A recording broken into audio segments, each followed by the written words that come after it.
ભાવનગર શહેરના કુંભારવાડા વિસ્તારમાં આવેલ નારી રોડ પર રહેતા લોકોને છેલ્લા 25 દિવસથી પીવાનું પાણી ન મળતા લોકો ભારે મુશ્કેલી સાથે હાડ મારી વેઠી રહ્યા છે। પાણી પ્રશ્નને લઈને આજરોજ સ્થાનિકો બીએમસી કચેરી ખાતે વોટર વર્ક્સ વિભાગના ઇજનેરો રજૂઆત કરવા દોડી આવ્યા હતા। કુંભારવાડા વિસ્તારમાં વર્ષોથી પીવાના પાણીનો પ્રશ્ન યક્ષ પ્રશ્ન સાબિત થયો છે। 12 માસ પીવાના પાણીનો કકળાટ અકબંધ રહે છે।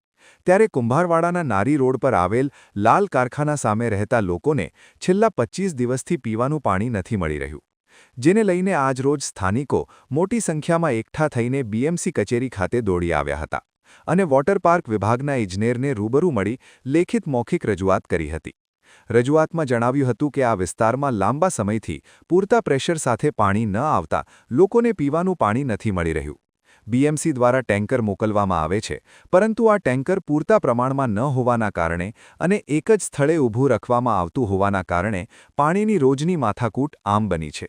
આ વિસ્તારમાં પૂરતા પ્રેશરથી અને નિયમિત ધોરણે પાણી વિતરણ કરવાની માંગ સ્થાનિકો દ્વારા કરવામાં આવી છે। જો પાણી પ્રશ્નનો ઉકેલ વહેલી તકે નહીં આવે તો ઉગ્ર આંદોલનની ચીમકી પણ સ્થાનિકોએ ઉચ્ચારી છે। રિપોર્ટર ફિરોઝ મલિક, ભાવનગર।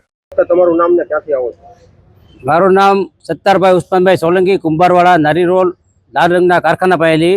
અમારા એરિયાની અંદર પાણીની સમસ્યા છે છેલ્લા 25 થી 30 દિવસથી।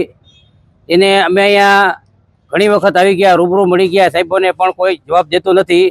અત્યારે અમે હાલ કમિશનર સાહેબને અરજી દેવા આવ્યા છીએ, એ પણ હાજરમાં છે નહીં અને અરજી એ લોકોએ લઈ લીધી છે।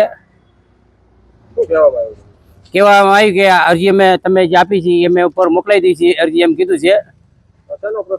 પાણીનો પાણી આવતું જ નથી છેલ્લા 20 થી 25 દિવસથી અને સુપરવાઇઝર જે હોય છે એને અમે ફરિયાદ કરી તો એમ કહે છે કે ભાઈ લાઇનમાં વાંધો છે, પણ લાઇનમાં વાંધો નથી, ઉપરથી પ્રેશર તે ઓછું ખોલે છે। એટલે અમારી એટલી જ તે નિર્ણય લેવાનો કે પ્રેશરથી પાણી દેવામાં આવે। કયા સમયમાં પાણી દેવામાં રાતે 3 વાગે અમારે પાણી આવે છે। તમારે કયા સમયે પાણી આવવું છે? રાત્રે 3 વાગે પાણી આવે છે અમારે, અને પૂરતા પ્રેશરમાં પાણી આવે એવી અમારી વિનંતી છે।